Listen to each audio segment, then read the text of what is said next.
아이가 엄마 봐봐 했을 때 첫 번째 뭐, 두 번째 와, 뭘 보여주려고? 둘 중 뭐라고 대답하시나요? 만약 첫 번째라고 하셨다면 아이의 IQ가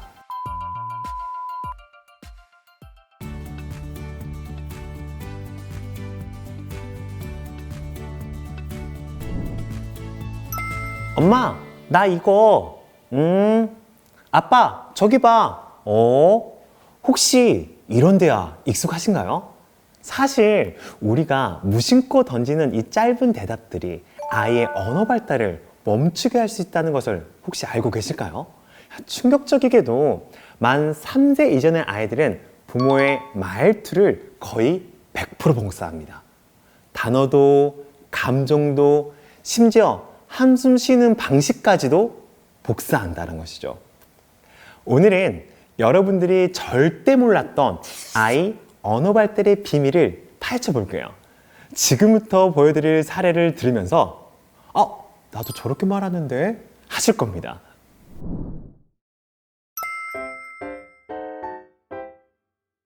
잠깐 퀴즈 하나 낼게요.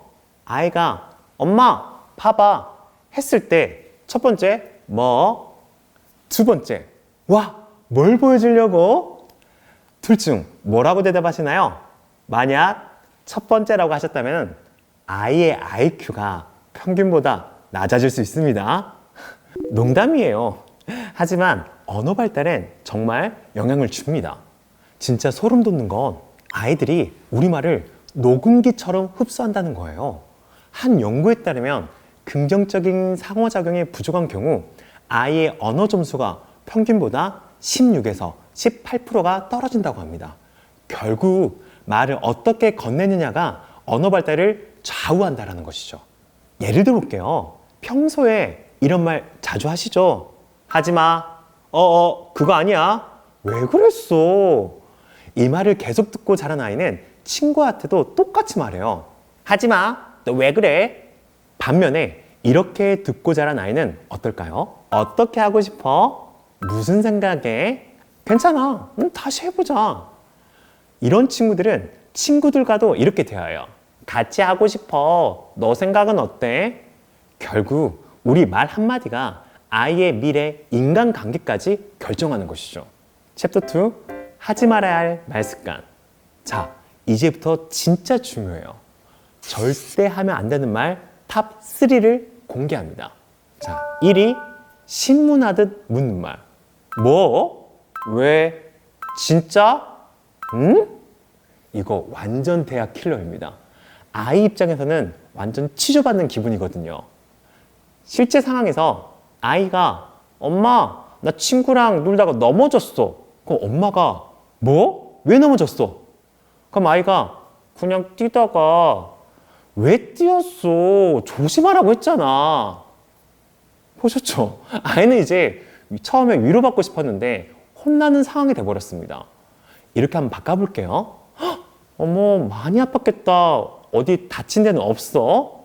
괜찮아? 엄마가 봐줄게. 친구랑 뭐하고 놀았는데? 그러면 아이가 안심하고 더 많은 이야기를 들려주게 됩니다. 2위, 감정을 막는 말. 울지 마. 그런 말 하면 안 돼. 이런 말의 문제점. 아이가 내 감정은 나쁜 거구나 학습하게 됩니다. 실제로 한 엄마의 사연이었어요. 제 아이가 5살인데 정말 안 울어요. 처음엔 씩씩하고 착하다고 생각했는데 알고 보니까 감정 표현을 잘 못하는 거였어요. 실제 상황이 이렇습니다. 자, 아이가 장난감이 부서졌어요. 그러면서 막 운단 말이에요. 그럼 엄마가 야, 울지 마. 남자는 우는 거 아니야. 씩씩해야지. 라고 하면 아이가 눈물을 꾹 참으면서 참겠죠. 그럼 엄마가 또 뭐라 그래요? 그래, 착하네. 그렇게 참아야 돼. 하면 아이가 나중에 자기 감정을 표현을 안 합니다. 이렇게 바꿔볼게요. 아이가 울면서 장난감이 망가졌어. 하면 엄마가 아이고, 좋아하던 장난감이 부서져서 속상하구나. 엄마도 내가 아끼던 물건이 망가지면 정말 슬퍼. 그럼 아이가 내 감정을 엄마한테 이해받고 있구나 라고 느끼게 된다는 것이죠. 3위, 명령하는 말. 이거 당장 해. 빨리 누워. 야, 지금 먹어. 부모님들, 충격적인 사실 하나가 있습니다. 한 엄마가 하루 동안 내가 했던 말을 녹음해 봤더니 명령어가 무려 50번이 넘게 나왔대요. 자, 이렇게 명령어를 많이 듣고 자란 아이들의 특징. 첫 번째, 로봇처럼 시키는 것만 합니다. 혼자 생각하지 않아요. 남들이 시키면 그대로 움직이는 게 아이가 더 편합니다. 둘째, 엄마 나 이거 해도 돼? 나 이거 먹어도 돼? 나 뭐 해도 돼? 자꾸 엄마한테 의사를 물어본다는 것이죠. 그래서 스스로 결정하지 못하는 마마보이가 된다거나 마마걸이 될 수가 있습니다. 실제 유치원 선생님께서 말씀해 주셨는데 7살 친구가 유치원에서 선생님 저 물 마셔도 되나요? 선생님 저 그림 그려도 되나요? 하루에 몇 번이나 허락을 구했대요. 그래서 선생님이 깜짝 놀라가지고 엄마한테 전화까지 했다고 하더라고요. 자, 우리가 아이한테 명령어를 이렇게 바꿔보겠습니다. 옷 입어. 빨간 옷이랑 파란 옷 중에서 뭐 입고 싶어? 야, TV 꺼. 5분 뒤에 끌까? 10분 뒤에 끌까? 자, 얼른 자. 자, 이불 덮고 잘까? 인형 안고 잘까? 자, 이렇게 아이한테 지시하기보다는 작은 선택을 계속 주면은 아이가 결정력이 늘어나는 아이가 됩니다. 챕터 3, 좋은 말 습관.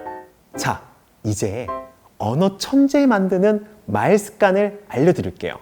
자, 진짜 효과가 좋은 4가지 비밀을 알려드릴 겁니다. 자, 첫 번째, 에코 기법이에요. 이것은 아이의 말을 따라하면서 늘려주는 겁니다. 예를 들어 아이가 강아지라고 했어요. 그럼 엄마가 와, 하얀 강아지가 꼬리를 흔들고 있네. 이렇게 해주는 거죠. 자, 그럼 아이가 강아지라고 했지만 엄마가 하얀 강아지라고 강아지를 의미를 늘려줬고요. 그리고 꼬리를 흔들고 있네 해서 문장으로 길게 말해줬죠. 자, 이렇게 하다 보면은 아이가 6개월 뒤에 어휘력 자체가 2배로 늘어나게 됩니다. 실제 사례가 있어요. 아이가 18개월인데 엄마 아빠만 했어요. 근데 엄마가 이 에코 기법을 이용해가지고 3개월 동안 했더니 아이가 문장으로 말을 한대요. 자, 두 번째, 감각 언어 폭탄입니다. 아이한테 맛있어? 이렇게 말하는 것보다 와, 이거 바삭바삭하다. 고소한 맛도 나네. 아, 입에서 사르르 녹는 것 같아. 차에 느껴지죠. 자, 이런 말이 있습니다. 아이의 언어는 아이의 세계를 담고 있다. 즉, 아이가 가지고 있는 어휘에 따라서 세상을 바라보는 시각이 달라집니다. 이렇게 다양한 표현력을 가지고 있는 아이들이 나중에 글쓰기 천재가 됩니다. 나중에 대회 나가면 다 상스러울 수 있다는 거예요. 세 번째, 질문에 스토리를 더하기. 자, 아이가 이게 뭐야? 라고 물으면 엄마가 고양이 이렇게 말하는 것과 다른 대답, 이건 고양이야. 부드럽고 털이 있고 가끔 야옹 하고 울어. 너도 한번 만져볼래? 자, 이 차이가 뭐예요? 단순하게 고양이야 라고만 말을 들었던 친구들은 그냥 아이가 나 고양이 봤어요 하고 끝날 겁니다. 자, 근데 이런 스토리를 자주 들었던 아이들 같은 경우에는 엄마 나 오늘 부드러운 고양이 봤는데 야옹 하고 울더라. 꼬리도 살랑살랑 흔들었어. 자, 봐보세요. 아이가 엄마한테 와가지고 엄마 나 고양이 봤어 하는 것과 아이가 이렇게 길게 말하는 거, 문장 길이가 아예 차이가 난다는 것입니다. 진짜 놀라운 건 부모가 풍부하게 설명해주는 집 아이들이 그렇지 않은 아이들보다 2~3배 더 많은 어휘를 사용한다고 합니다. 자, 꿀팁! 이렇게 스토리를 더해보시면 좋습니다. 아이가 뭐해? 하면 엄마가 그냥 밥해 라고 하는 것보다 엄마가 맛있는 저녁 준비하고 있어. 오늘은 너가 좋아하는 김치찌개를 끓이고 있지. 이렇게 말을 해주는 거죠. 자, 아이가 와가지고 엄마 우리 어디가? 마트가 하는 것보다 우리 마트에 가는데 우리가 먹을 달콤한 과일이랑 바삭한 과자도 살 거야. 아이 질문에 짧게 대답하잖아요. 아이도 앞으로 부모님한테 짧게 말합니다. 이렇게 스토리로 말하게 되면 아이가 스토리텔러가 돼가지고 스토리를 이야기하게 됩니다. 자, 네 번째, 마법의 한마디.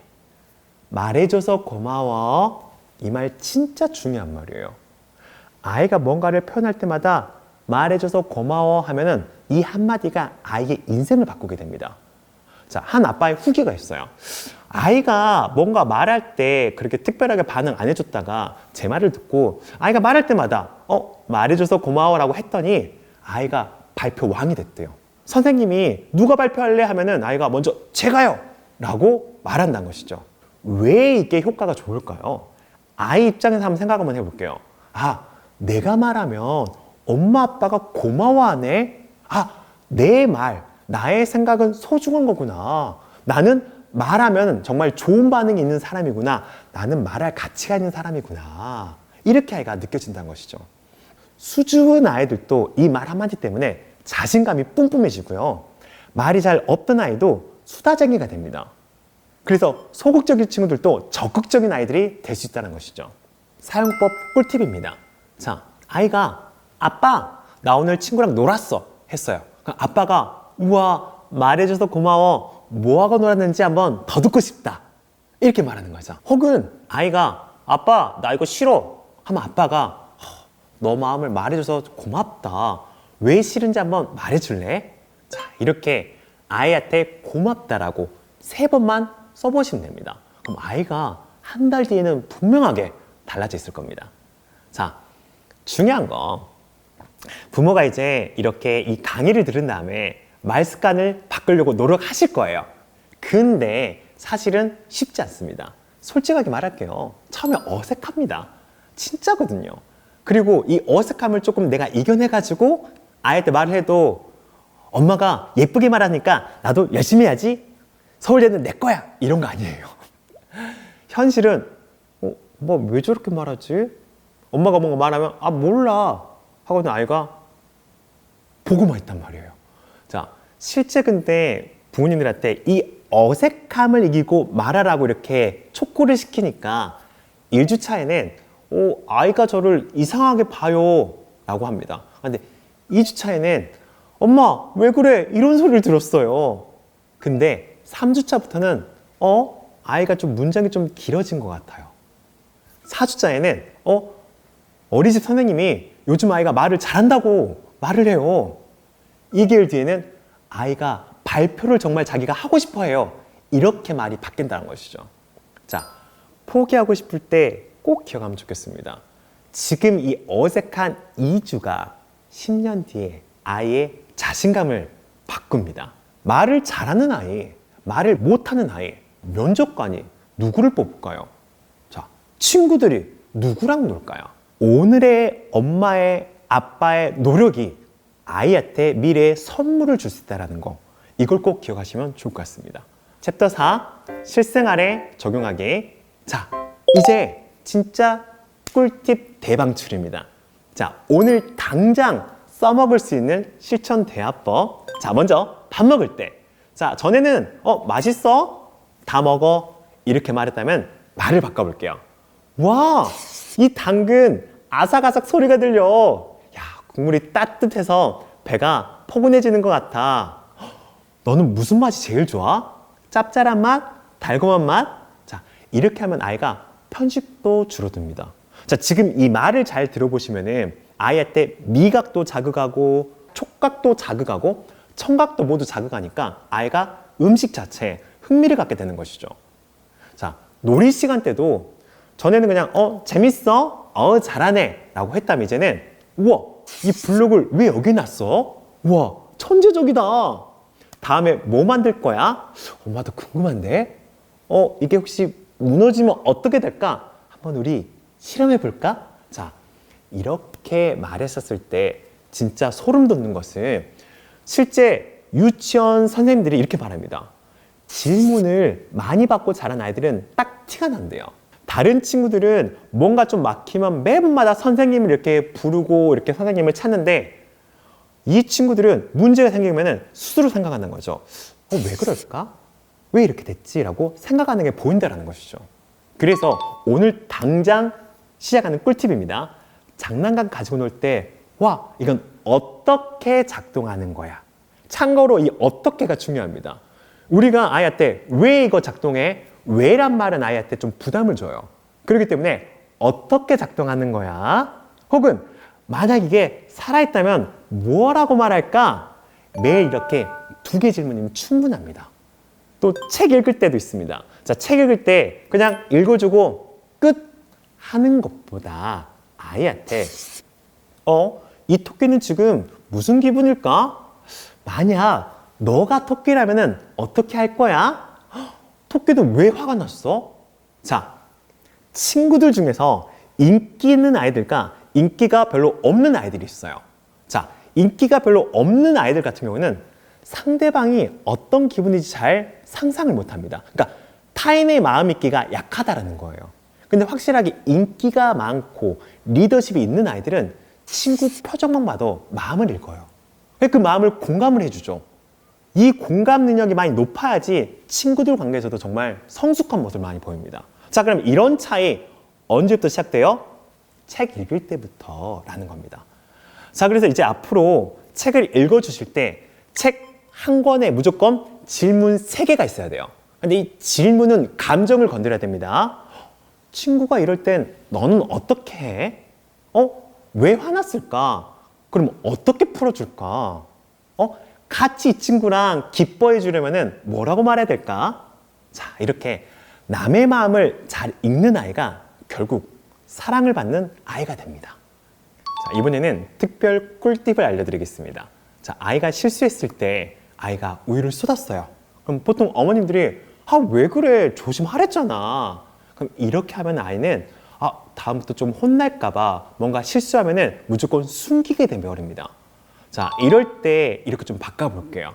자, 우유를 쏟았구나. 어떻게 하면은 깨끗하게 닦을 수 있을까? 다음에는 어떻게 해야지 안 쏟을까? 이러면 아이는 무엇보다 해결 방법을 생각하게 됩니다. 자, 그래서 아이들이 전에는 실수하면은 울면서 도망가거나 막 숨고 이랬는데 이제는 아이가 먼저 나서서 제가 닦을게요. 다음엔 2손으로 꽉 잡을게요. 라고 스스로 말하게 됩니다. 즉, 아이의 감정은 그대로 인정해 주되 행동은 교정하고 앞으로 해야 될 행동을 알려줘야 된다는 것이죠. 속상하구나. 같이 치우자. 실수할 수 있어. 어떻게 고칠까? 괜찮아. 다음엔 어떻게 하면 좋을까? 이렇게 하면은 아이가 실수를 좀 인정을 하고 해결하는 방법을 배운다라는 거 말씀을 드리고 싶습니다. 즉, 책임감 있는 아이로 성장할 수 있다 입니다. 자, 오늘 내용 어떠셨어요? 사실 언어 천재 만드는 방법 별거 없죠. 그냥 조금만 더 관심을 갖고 조금만 더 재미있게 말해주면 됩니다. 하지마 대신 어떻게 할까? 딱 5글자만 바꿔도 우리 아이의 인생이 바뀝니다. 자, 오늘부터 당장 아이와 대화할 땐 한 문장만 더 길게 해주시고 한 번만 더 재미있게 말해보시면 좋겠습니다. 그럼 이제 3개월 뒤에는 분명 이렇게 말씀하실 거예요. 우리 아이 이제 말을 너무 잘해서 탈입니다.